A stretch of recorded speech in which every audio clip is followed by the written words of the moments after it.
इस बिल को जो है पास होने का क्या प्रोसेस है। कैथोलिक चर्च और अन्य ईसाई संगठनों के पास भी हजारों एकड़, हिंदू धार्मिक संस्थाओं के पास जो है बड़ी मात्रा में भी भूमि। मुस्लिम संगठनों का मांग क्या है इसको लेकर। रात में ही जो है इस बिल को जो है लोकसभा में आपको पास करना। विपक्ष इसे रोकने की कोशिश कर सकता है, लेकिन हेलो एवरीवन, तो आज हम बात करेंगे वक्फ बिल 2025 पर, जो इन दिनों काफी चर्चा में है और ये विवादों का एक केंद्र बना हुआ है।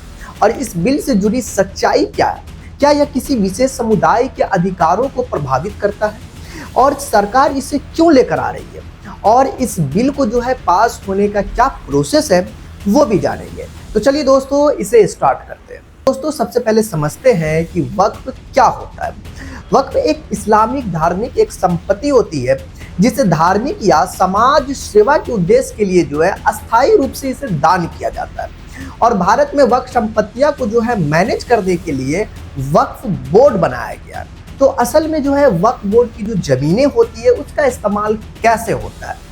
इसे जो है सबसे ज्यादा मात्रा में मस्जिद में इसका इस्तेमाल किया जाता है। दरगाह हुआ, मकबरे, कब्रिस्तान, मदरसे, स्कूल, कॉलेज, विश्वविद्यालय, जैसे अलीगढ़ मुस्लिम यूनिवर्सिटी भी है, जैसे कुछ बड़ी संस्थाएं जो है वक्फ की संपत्ति पर बनी हुई है। हॉस्पिटल भी इसके अंतर्गत आ जाता है। बहुत सारे अनाथालय, गरीब और जो जरूरतमंद लोगों के लिए जो है अस्पताल और अनाथालय आपको बनाए जाते हैं। और वक्फ बोर्ड की कई सारी जमीनें जो है जिसमें इमारतें किराए पर दी जाती है, जिससे होने वाली जो आमदनी को जो है मुस्लिम समाज में कल्याण में आपको खर्च किया जाता है। वक्फ की आमदनी से कई जगहों पर मुस्लिम युवाओं के लिए स्कॉलरशिप हुआ, रोजगार हुआ, इसके अवसर भी आपको दिए जाते हैं। कुछ वक्फ संपत्तियों का जो उपयोग मुस्लिम जो है गरीब परिवार जो होते हैं उनके बच्चों का शादी करना या फिर उसको घर देने में आपको किया जाता है। तो कुछ इस तरीके से जो है आपको उनकी जमीनें हुई जो उनको दान में मिलता है, जो किसी समुदाय के तहत या किसी के तहत जब उसे जमीन मिल जाती है तो उसका इस्तेमाल वक्फ बोर्ड जो है कुछ इस तरीके से आपको करता है। अब समझते हैं दोस्तों वक्फ बिल 2025 क्या कहता है। अब यह सवाल यह है कि भाई जो यह संशोधन या फिर जो विधेयक लाया गया है इसमें क्या बदलाव किया गया है पहले से। आपको मैं पॉइंट वाइज आपको समझाता हूँ।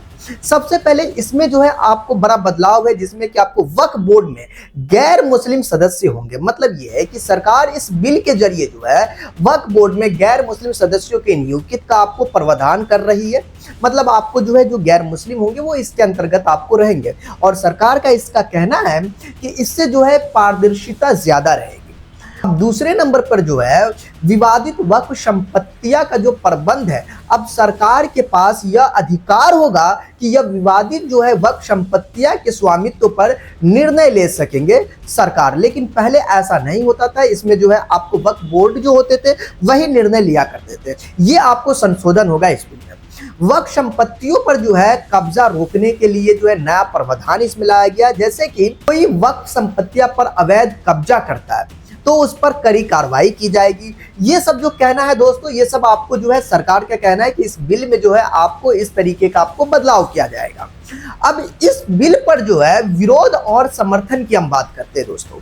विरोध करने वाले जो है क्या कह रहे हैं, मतलब जैसे विपक्ष हुआ, कुछ मुस्लिम संगठन जो है उसका क्या कहना है दोस्तों। यह बिल जो है वक्फ संपत्तियों का स्वामित्व को कमजोर कर सकता है। कुछ लोगों को जो है आपको यह डर है कि इससे धार्मिक संपत्तियों का आपको दुरुपयोग हो सकता है। मुस्लिम संगठनों में जो है आपको काफी चिंताएं हैं इसको लेकर।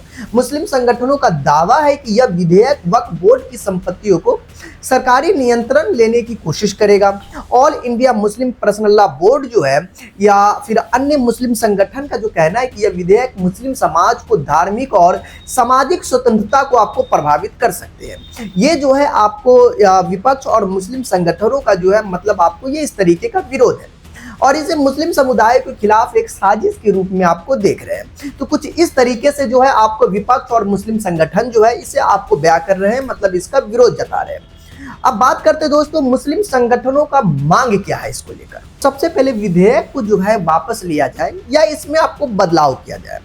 बदलाव ऐसा कि जिसमें जो है आपको जो मुस्लिम संगठन है या फिर आपको जो वक्फ बोर्ड है, मतलब वो जो है निर्णय लेने के लिए जो है उनकी स्वतंत्रता बनी रहे। कुछ इस तरीके से जो है उनका मांग है। और भी इसमें है जैसे विधेयक पर जो है संसद में विस्तृत चर्चा और मुस्लिम संगठनों को भी अपनी बात रखने का मौका मिले। दूसरी चीज इसमें यह है कि जो वक्फ संपत्तियां का जो पारदर्शिता के लिए सुधार किया जाए, लेकिन सरकार जो है सीधा इसका नियंत्रण न ले। मतलब आप जो है इसमें जो है मतलब जो सुधार करना वो कीजिए, लेकिन आप इसमें डायरेक्टली आपको जो है सरकार नियंत्रण ना ले। ये जो है आपको मुस्लिम संगठन या फिर वक्फ बोर्ड का आपको ये कहना है। अब इसमें जो है दोस्तों सरकार का पक्ष क्या है, मतलब आपको जो है सरकार क्या कहना चाहती है। देखिए सरकार जो है कहती है ये जो विधेयक जो है अवैध कब्जों को रोकने पर पारदर्शिता बढ़ाने के लिए लाया गया, और सरकार का और भी दावा है कि ये कानून किसी भी धर्म के खिलाफ नहीं है बल्कि भ्रष्टाचार रोकने के लिए है। सरकार का यह भी कहना है कि अगर कोई संपत्ति वक्फ के पास वैध रूप से है तो उससे कोई नुकसान नहीं होगा। तो ये सरकार का कहना है। वैसे दोस्तों लोगों को लगता है कि सिर्फ वक्फ बोर्ड के पास ही जमीन है, इतने सारे जमीन है, तो ऐसा नहीं है। बहुत सारे जो आपको धार्मिक संगठन है जिसके पास जो है जमीन है। जैसे हिंदू धार्मिक संस्थाओं के पास जो है बड़ी मात्रा में भी भूमि है, जिसमें आपको मंदिर है, कुछ अखाड़े हैं, अन्य सनातनी संस्थाओं के पास भी जो हजारों एकड़ की आपको भूमि है। ऐसा ही आपको कैथोलिक चर्च और अन्य ईसाई संगठनों के पास भी हजारों एकड़ की आपको भूमि है, जिसमें आपको जो है स्कूल है, अस्पताल है, अन्य संस्थाएं जो है आपको इसमें आपको शामिल है। दोस्तों अब बात करते हैं दोस्तों बिल का जो है मौजूदा स्टेटस क्या है। अभी लोकसभा में चर्चा चल रही थी, लेकिन कल रात में ही जो है इस बिल को जो है लोकसभा में आपको पास कर दिया गया। रात में आप ये सोच के हैरान हो कि भाई ये जो है रात में मतलब आपको जो है पास कर दिया गया। ऐसा है, ऐसा बहुत सारा आपको पास किया गया। जैसे 3 कृषि कानून 2020 में जो है संसद में कई बार आपको रात तक आपको सत्र चला, वो भी पास हो गया। धारा 370 हटाने का भी जो बिल था ये भी रात में लंबी बहस के बाद जो है आपको यह पारित हुआ था। जीएसटी बिल भी जो है दोस्तों इसे भी जो है रात के समय में आपको पास किया गया था। यह सरकार के लिए आम बात है यार। यहाँ पर जो है ना आपको सरकार के पास जो है पूर्ण बहुमत है लोकसभा में। अगर पूर्ण बहुमत है तो लोकसभा में तो यूं ही आपको पास कर जाएगा। तो इसलिए जो है आसानी से जो है देर रात लोकसभा से जो है आपको यह बिल पास हो गया। अब इसके बाद क्या होगा, अब इसके बाद जो है यह बिल आपको राज्यसभा में भेजा जाएगा।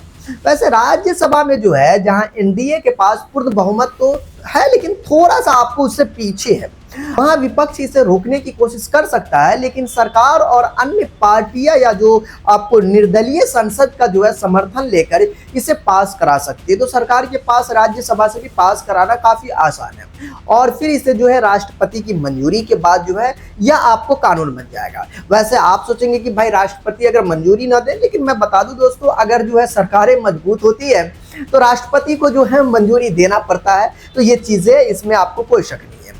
तो दोस्तों वक्फ बिल 2025 पर आपकी क्या राय है? क्या आपको लगता है कि यह बिल सही दिशा में उठाया गया कदम है, या इसे किसी समुदाय को जो है आपको नुकसान होगा? नीचे कमेंट बॉक्स में अपनी राय जरूर लिखें, वीडियो को लाइक और शेयर कर दें।